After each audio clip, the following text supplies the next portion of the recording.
ಇಲ್ಲಿಯವರೆಗೂ ಕೂಡ ಚರ್ಚೆ ಆಗ್ತಾ ಇದ್ದಿದ್ದು ಈ ಕುರ್ಚಿಯಲ್ಲಿ ಕೂತ್ಕೊಳ್ಳುವಂತಹದ್ದು ಮುಂದುವರಿಯುತ್ತಾ ಸಿದ್ದರಾಮಯ್ಯನವರಿಗೆ ಅಂತ ಹೇಳಿ. ಹೌದು, ನಾನೇ ಮುಂದುವರಿತೀನಿ ಅಂತ ಸಿದ್ದರಾಮಯ್ಯನವರು ಈಗ ಘಂಟಾಘೋಷವಾಗಿ ಹೇಳ್ಬಿಟ್ಟಿದ್ದಾರೆ. ಅದು ದೆಹಲಿಯಲ್ಲಿ ನಿಂತ್ಕೊಂಡು ಇಡೀ ಪ್ರಪಂಚಕ್ಕೆ ಕೇಳಿಸೋ ರೀತಿಯಲ್ಲಿ ಹೇಳಿ ಮುಗಿಸ್ಬಿಟ್ರು. ಇದ್ದಿದ್ದೇ ರಾಜ್ಯದಲ್ಲಿ ಚರ್ಚೆಗಳು ಏನು, ಮುಖ್ಯಮಂತ್ರಿ ಬದಲಾವಣೆ ಆಗ್ತಾರ, ಮುಖ್ಯಮಂತ್ರಿ ಬದಲಾವಣೆ ಆಗ್ಬಿಡ್ತಾರ, ಕ್ರಾಂತಿ ಆಗ್ಬಿಡುತ್ತಾ ಅಂತೆಲ್ಲ. ನಾನು ಇಲ್ಲೆಲ್ಲ ಹೇಳಲ್ಲ, ನಾನು ಅಲ್ಲೇ ಹೋಗಿ ಹೇಳೋದು ಅಂತ ದೆಹಲಿಯಲ್ಲಿ ಕೂತ್ಕೊಂಡು ಯಾರಿಗೆ ಯಾವ ಮೆಸೇಜ್ ಮುಟ್ಟಬೇಕಾಗಿದೆ ಆ ಮೆಸೇಜ್ ಮುಟ್ಟೋ ರೀತಿಯಲ್ಲೇ ತಮ್ಮ ಆಟವನ್ನು ಶುರು ಮಾಡಿದ್ದಾರೆ. ಯಾವ ಆಟ ಶುರುವಾಗಿದೆ ಈಗ ದೆಹಲಿಯಲ್ಲಿ ಸಿದ್ದರಾಮಯ್ಯನವರು ಶುರು ಮಾಡಿರುವಂಥ ಈ ಆಟ ಯಾವ ಮಟ್ಟಕ್ಕೆ ಹೋಗುತ್ತೆ? ಈ ಮೂಲಕವಾಗಿ ದೊಡ್ಡ ಮೆಸೇಜ್ ಅನ್ನ ಡಿ ಕೆ ಶಿವಕುಮಾರ್ ಅವ್ರಿಗೆ ಕೊಟ್ರ? ಹಾಗಿದಾಗ ಮುಂದೆ ಡಿ ಕೆ ಶಿವಕುಮಾರ್ ಅವರ ಹೆಜ್ಜೆ ಏನು? ಕಾರಣ ಈಸ್ ಆಲ್ಸೋ ಚೆಸ್ ಪ್ಲೇಯರ್, ಅವ್ರಿಗೂ ಚೆಕ್ಮೇಟ್ ಕೊಡೋದು ಗೊತ್ತು, ಅವಾಗ ಹೋಗಿ ಕೊಡ್ತಾ ಇರ್ತಾರೆ. ಈ ಚದುರಂಗದ ಆಟದಲ್ಲಿ ಈಗ ಪಾನ್ ಮೂವ್ ಮಾಡಕ್ಕೆ ಸಿದ್ದರಾಮಯ್ಯನವರು ಶುರು ಮಾಡಿದ್ದಾರೆ. ಆ ಕಡೆಯಿಂದ ಡಿ ಕೆ ಶಿವಕುಮಾರ್ ಅವರು ಪಾನ್ ಮೂವ್ ಮಾಡುವಂತ ಸಂದರ್ಭ ಇದೆ. ಏನ್ ಮಾಡ್ತಾರೆ ಅವರು? ಕುತೂಹಲ ಇಲ್ಲಿದೆ ನೋಡಿ ಸ್ಟೋರಿಯಲ್ಲಿ. ಸಿದ್ದರಾಮಯ್ಯ ಪೊಲಿಟಿಕಲ್ ಗೂಗ್ಲಿ, ಸಿಎಂ ಆಕಾಂಕ್ಷಿ ಡಿಕೆಶಿ ತಂಡ. ಸಿಎಂ ಕುರ್ಚಿ ಚಾಂಪಿಯನ್ಸ್ ಪಟ್ಟ ಉಳಿಸಿಕೊಳ್ಳಲು ಸಿಎಂ ಸಿದ್ದರಾಮಯ್ಯ ಭರ್ಜರಿ ಆಲ್ರೌಂಡರ್ ಆಟ ಆಡ್ತಿದ್ದಾರೆ. ಪೊಲಿಟಿಕಲ್ ಗೇಮ್ನಲ್ಲಿ ಬೌಲಿಂಗ್ ಮಾಡುವಾಗ ಗೂಗ್ಲಿ, ಬ್ಯಾಟಿಂಗ್ ಮಾಡುವಾಗ ರಿವರ್ಸ್ ಸ್ವೀಪ್, ಆಪ್ತರ ಚೈನ್ ಲಿಂಕ್ ಫೀಲ್ಡಿಂಗ್ ಮೂಲಕ ಎದುರಾಳಿಗಳನ್ನ ಬಗ್ಗು ಬಡಿತಿದ್ದಾರೆ ಸಿದ್ದರಾಮಯ್ಯ. ಡೆಲ್ಲಿಯಲ್ಲೇ ಕುಳಿತು ಸಿಎಂ ಸಿದ್ದರಾಮಯ್ಯ ಪೊಲಿಟಿಕಲ್ ಗೂಗ್ಲಿ ಹಾಕಿದ್ದಾರೆ. ಹೈಕಮಾಂಡ್ ಮಟ್ಟದಲ್ಲಿ ಪವರ್ ಶೇರಿಂಗ್ ಚರ್ಚೆಯೇ ನಡೆದಿಲ್ಲ. 5 ವರ್ಷವೂ ನಾನೇ ಸಿಎಂ ಅನ್ನೋ ಸಂದೇಶವನ್ನು ದೆಹಲಿಯಲ್ಲಿ ರವಾನಿಸಿದ್ದಾರೆ. 2 ವರ್ಷ ಆಗ್ತಾ ಇರೋದ್ರಿಂದ ಸ್ವಾಭಾವಿಕವಾಗಿ ಅದು ಪ್ರಶ್ನೆಗಳು ಬರ್ತವೆ. ಇಟ್ ಡಸಂಟ್ ಮೀನ್ ಆ ಥರ ಒಪ್ಪಂದ ಆಗಿದೆ ಅಂತ ಅಲ್ವಾ? ಮತ್ತೆ ಹಂಗಿದ್ರೆ ನಾನು ಮೊನ್ನೆ ಹೇಳಿದೆ, ನಾನು 5 ವರ್ಷ ಪೂರ ನಾನೇ ಇರ್ತೀನಿ ಅಂತ. ಯಾಕೆ ಹೇಳ್ತಿದ್ದೆ? ಕುರ್ಚಿ ಖಾಲಿ ಇದೆಯಾ? ಈಗ ಚೀಫ್ ಮಿನಿಸ್ಟರ್ ಕುರ್ಚಿ ಖಾಲಿ ಇದೆಯಾ?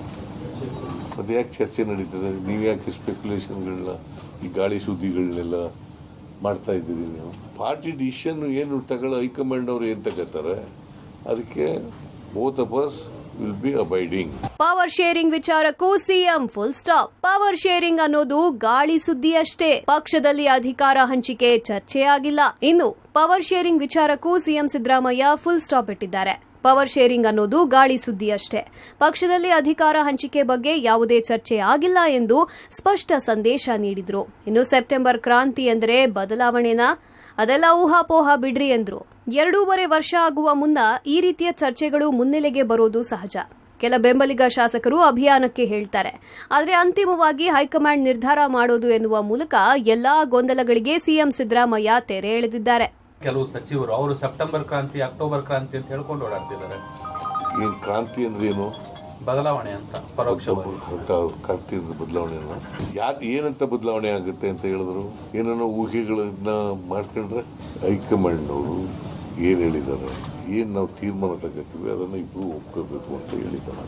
ಅನೇಕ ಬಾರಿ ಹೇಳಿದ್ದೀನಿ, ಹೈಕಮಾಂಡ್ ಅವ್ರು ಏನೇ ಡಿಸಿಷನ್ ತಗೊಂಡ್ರು ಕೂಡ ಆ ಡಿಸಿಷನ್ಗೆ ನಾವು ಅಬೈಡ್ ಆಗಿರ್ತೀವಿ.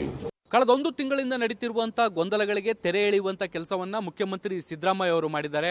ಮುಖ್ಯಮಂತ್ರಿ ಬದಲಾಗ್ತಾರೆ, ಅಧಿಕಾರ ಹಸ್ತಾಂತರ ಆಗುತ್ತೆ ಅನ್ನುವಂತಹ ಚರ್ಚೆಗಳು ಸಾಕಷ್ಟು ಕೇಳಿ ಬರ್ತಾ ಇತ್ತು.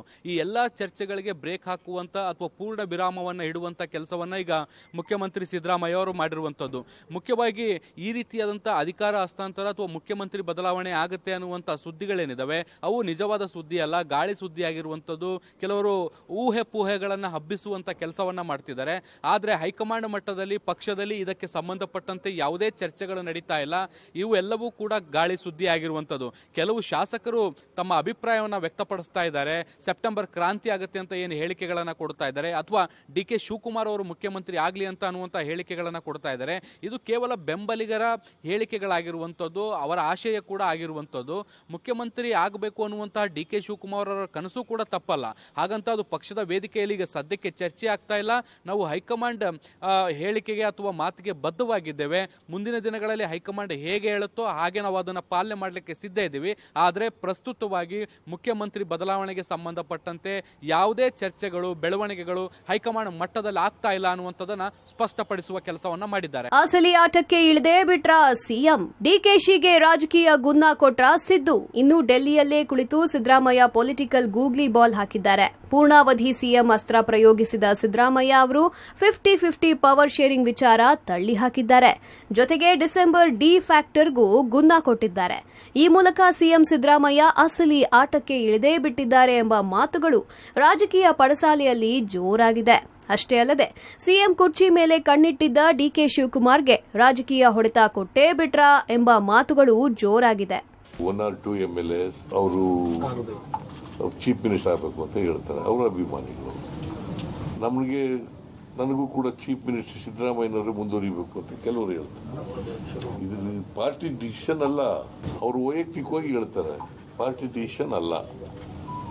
ಪಾರ್ಟಿ ಡಿಸಿಷನ್ ಏನು ಹೈಕಮಾಂಡ್ ಅವರು ಏನು ತಗೋತಾರೆ ಅದಕ್ಕೆ both of us will be abiding. ಅಡ್ಡ ನಿಮ್ದು ಕೆಡ್ಡ ನಂದು, ಇದು ಸಿದ್ದರಾಮಯ್ಯನವರ ಹೊಸ ಪೊಲಿಟಿಕಲ್ ಗೇಮ್. ಸಿದ್ದರಾಮಯ್ಯನವರು ಡಿ.ಕೆ. ಶಿವಕುಮಾರ್ಗೂ ಸಂದೇಶ ಕೊಟ್ಟಿದ್ದಾರೆ, ಕಾಂಗ್ರೆಸ್ನ ಹೈಕಮಾಂಡ್ಗೂ ಕೂಡ ಸಂದೇಶ ಕೊಟ್ಟಿದ್ದಾರೆ. ಡೆಲ್ಲಿಯಲ್ಲಿ ಕೂತು ತಮ್ಮ ಆಟವನ್ನು ಚಾಲು ಮಾಡಿದ್ದಾರೆ. ಸಿದ್ದರಾಮಯ್ಯನವರ ಇವತ್ತಿನ ಹೇಳಿಕೆ ಏನಿದೆ ಇದು ಕಾಂಗ್ರೆಸ್ನ ಒಳಗಡೆ ಭಾಳಷ್ಟು ಸಂಚಲನವನ್ನು ಉಂಟು ಮಾಡಿದೆ. ಇಲ್ಲಿ ತನಕವೂ ಕೂಡ ಪವರ್ ಶೇರ್ ಬಗ್ಗೆ ಸಾಕಷ್ಟು ಮಾತುಕತೆಯನ್ನು ಹೊರಗಡೆ ಆಡ್ತಾ ಇದ್ರು, ಒಳಗಡೆ ಏನಾಗಿದೆ ಅಂತ ಗೊತ್ತಿರಲಿಲ್ಲ. ಸಿದ್ದರಾಮಯ್ಯ ಈಗ ಅದನ್ನು ಕ್ಲಿಯರ್ ಮಾಡಿದ್ದಾರೆ, ಯಾವುದೇ ರೀತಿಯ ಪವರ್ ಶೇರ್ ಇಲ್ಲ ಅಂತ ಅಲ್ಲೆಗೆಳೆದಿದ್ದಾರೆ. ಸಹಜವಾಗಿಯೇ ಇದು ಡಿ.ಕೆ. ಶಿವಕುಮಾರ್ ಅವ್ರಿಗೆ ಒಂದು ರೀತಿ ಚೆಕ್ಮೇಟ್, ಜೊತೆಗೆ ಕಾಂಗ್ರೆಸ್ನ ಹೈಕಮಾಂಡ್ಗೆ ಧರ್ಮ ಸಂಕಟ. ಹಾಗಾದರೆ ಕಾಂಗ್ರೆಸ್ನಲ್ಲಿ ಬಿರುಗಾಳಿ ಯಾವಾಗ ಎದ್ದೇಳುತ್ತೆ? ಡಿಸೆಂಬರ್ನಲ್ಲಿ ಡಿ ಫ್ಯಾಕ್ಟರ್ಗೂ ಮುನ್ನವೇ ಸಿದ್ದರಾಮಯ್ಯ ಕೊಟ್ಟಂಥ ಈ ಗುನ್ನ ಯಾರಿಗೆ ಹೋಗಿ ನಾಟುತ್ತೆ? ಇದೆಲ್ಲದಕ್ಕೂ ಕೂಡ ಕಾಲವೇ ಉತ್ತರಿಸಬೇಕಿದೆ. 2028ರ ಎಲೆಕ್ಷನ್ಗೂ ನನ್ನ ನಾಯಕತ್ವ, ಹೈಕಮಾಂಡ್ ತೀರ್ಮಾನವೇ ಅಂತಿಮ. ಡಿಕೆಶಿ ಹಾಗೂ ನಾನು ಇಬ್ಬರೂ ಬದ್ಧ. 2028ರ ಎಲೆಕ್ಷನ್ಗೂ ನನ್ನದೇ ನಾಯಕತ್ವ ಇರಲಿದೆ. 2023ರಲ್ಲಿ ಯಾವ ರೀತಿ ಎಲೆಕ್ಷನ್ ನಡೀತೋ ಅದರಂತೆಯೇ ಮುಂಬರುವ ಚುನಾವಣೆ ನಾಯಕತ್ವ ಇರಲಿದೆ. ಜೊತೆಗೆ ಹೈಕಮಾಂಡ್ ಏನ್ ನಿರ್ಧಾರ ತೆಗೆದುಕೊಂಡು ಅಂತಿಮ ತೀರ್ಮಾನ ತಿಳಿಸುತ್ತೋ ಅದಕ್ಕೆ ನಾನು ಹಾಗೂ ಡಿಸಿಎಂ ಡಿ.ಕೆ. ಶಿವಕುಮಾರ್ ಕೂಡ ಬದ್ಧರಾಗಿದ್ದೇವೆ ಎಂದು ಪುನರುಚ್ಚರಿಸಿದ್ರು. 2028ಕ್ಕೆ ಚುನಾವಣೆಯಲ್ಲಿ ನಿಮ್ಮ ನೇತೃತ್ವದಲ್ಲಿ ಅಥವಾ ನೀವೇ ಮುನ್ನಡೆಸ್ತೀರಾ ಅಂತ ಹೇಳಿ 2023ರಲ್ಲಿ ಏನು ನಡೆಯಿತೋ ಅದೇ ರೀತಿ ನಡೆಯುತ್ತೆ. ಅಂದ್ರೆ ನೀವೇ ಮುಂದುವರಿತೀರಿ ಸರ್ 2028ಕ್ಕೂ? 2028 ಪುನಃ ಅದಕ್ಕೆ ತಿರುಗಿ ಪುರುಗಿ ಕೇಳಿದ್ರೆ ಮಾಡೋದು. ಹೈಕಮಾಂಡ್ ಅವ್ರು ಏನು ಡಿಸಿಷನ್ ಮಾಡ್ತಾರೆ ಅದ್ರ ಪ್ರಕಾರ ಹೈಕಮಾಂಡ್ ಏನು ತೀರ್ಮಾನ ಮಾಡ್ತಾರೆ ಆ ತೀರ್ಮಾನಕ್ಕೆ ನಾನು ಬದ್ಧ, ಡಿ.ಕೆ. ಶಿವಕುಮಾರ್ ಕೂಡ ಬದ್ಧ. 2023ರ ಚುನಾವಣೆ ನಡೆದ ಮಾದರಿಯಲ್ಲಿ 2028ರ ಚುನಾವಣೆ ನಡೆಯುತ್ತೆ. ಆದರೆ ನಾನು ಮತ್ತು ಡಿ.ಕೆ. ಶಿವಕುಮಾರ್ ಇಬ್ಬರು ಕೂಡ ಏನೇ ಆದರೂ ಹೈಕಮಾಂಡ್ ಮಾತನ್ನೇ ಕೇಳ್ತೀವಿ, ಹೈಕಮಾಂಡ್ ಮಾತನ್ನೇ ಕೇಳಬೇಕು ಅನ್ನುವಂಥದ್ದು ಸಿಎಂ ಅವರ ಮಾತು. ಒಟ್ಟಾರೆಯಾಗಿ ಇಷ್ಟು ದಿನದ ವಿವಾದಗಳ ನಡುವೆ, ತೆರೆಮರೆಯ ಒಂದಷ್ಟು ಎಳೆದಾಟಗಳ ನಡುವೆ ಸಿಎಂ ಆಡಿರುವಂಥ ಮಾತುಗಳು ಈಗ ಸಾಕಷ್ಟು ಮಹತ್ವವನ್ನು ಕೂಡ ಪಡೆದುಕೊಂಡಿದೆ. ಒಟ್ನಲ್ಲಿ ಪವರ್ ಶೇರ್ಗೆ ಸಿದ್ದರಾಮಯ್ಯ ರಿವರ್ಸ್ ಸ್ವೀಪ್ ಮಾಡಿದ್ದು ಡಿಕೆಶಿಗೆ ಒಳಶುಂಠಿ ಕೊಡುವ ಜೊತೆಗೆ ಟಚ್ ಮಾಡಿ ನೋಡುವ ಆಟಕ್ಕೆ ಪ್ಲಾನ್ ಮಾಡಿದಂತಿದೆ. ಸಿದ್ದರಾಮಯ್ಯ ಚೆಕ್ ಹೈಕಮಾಂಡ್ಗೆ ಧರ್ಮ ಸಂಕಟವಾದ್ರೆ ಡಿಕೆಶಿಗೆ ನುಂಗಲಾರದ ತುತ್ತಾಗಿತ್ತು. ಡಿಸೆಂಬರ್ ಬಿರುಗಾಳಿ ಯಾರನ್ನ ಎಲ್ಲಿ ಎತ್ತಿ ಬಿಸಾಡುತ್ತೋ ಕಾದ್ ನೋಡಬೇಕಿದೆ. Political bureau, public TV.